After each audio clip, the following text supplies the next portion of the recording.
un masque qui est là sur la miniature. Et je ne l'ai pas ici. Tout simplement parce que je retourne la vidéo pour la seconde fois.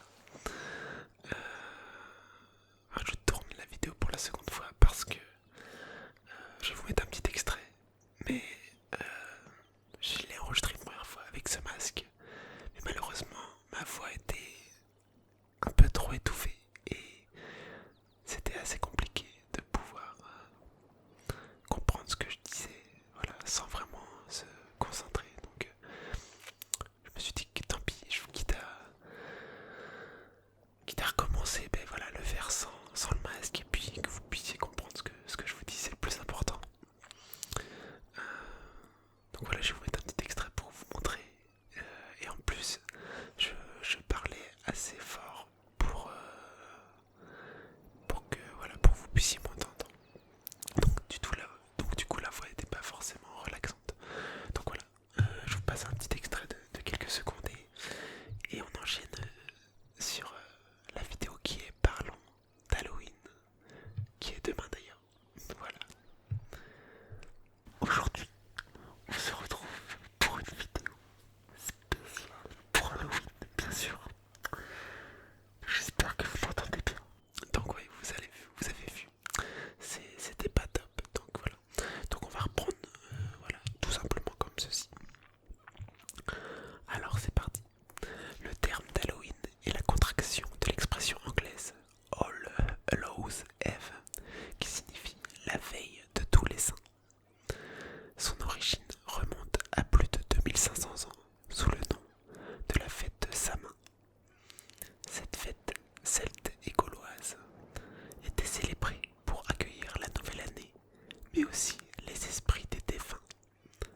Festin abondant, partage de l'hydromel, sacrifices, rituels et entretien du feu nouveau par les druides rythmaient cette semaine de festivités.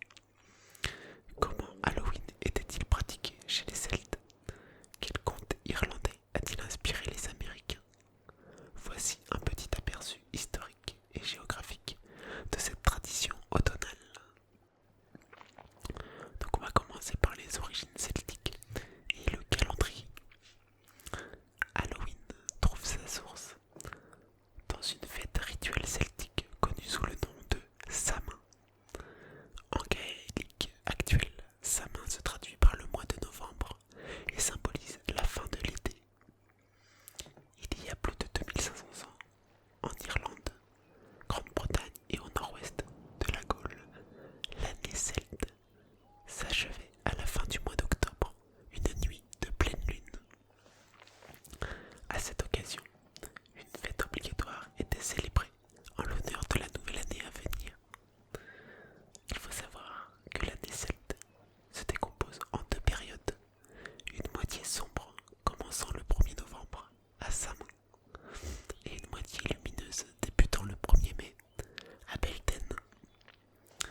festin se compose en abondance de viande, de porc, de bière, d'hydromel et de vin.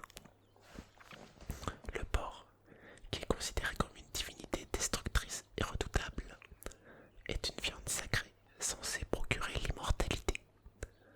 L'hydromel est un alcool doux, une boisson fermentée à base d'eau et de miel.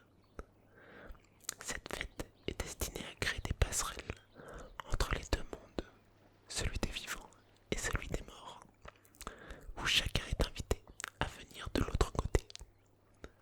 Les défunts perdent alors leur don d'invisibilité. Il s'agit d'une célébration de l'orgie, au sens où l'on se retrouve au milieu du monde réel et imaginaire. Les termes milieu et ivresse auraient une racine commune dans les langues celtiques. Cette fête est accompagnée de chants et de jeux rituels à travers des sacrifices et la mise en place du feu nouveau. Tous les Gaulois se devaient d'éteindre le feu de leur foyer pour que les druides en rallument un nouveau afin de célébrer l'année à venir. Samhain n'est pas seulement une fête sacrée, elle est aussi politique, militaire et commerciale, où des contrats peuvent s'y établir. C'est un événement qui se veut avant tout pacifique, mais c'est aussi l'occasion de renouveler les pouvoirs du roi qui préside la cérémonie. La conquête romaine influencera les traditions celtiques en introduisant la fête de la moisson en l'honneur d'une déesse étrusque, Pomone. Par la suite, le christianisme, qui rejetait le rituel païen en le diabolisant, l'éliminera de la fête de la Toussaint.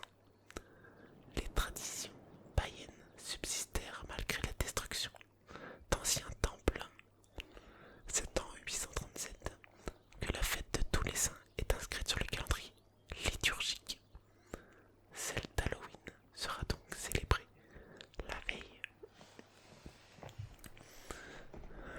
Et là, vous vous demandez concernant la citrouille, si ça a toujours été la citrouille, l'emblème de cette fête d'Halloween.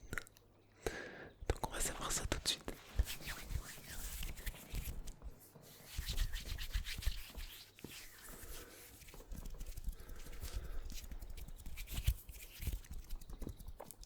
C'est parti.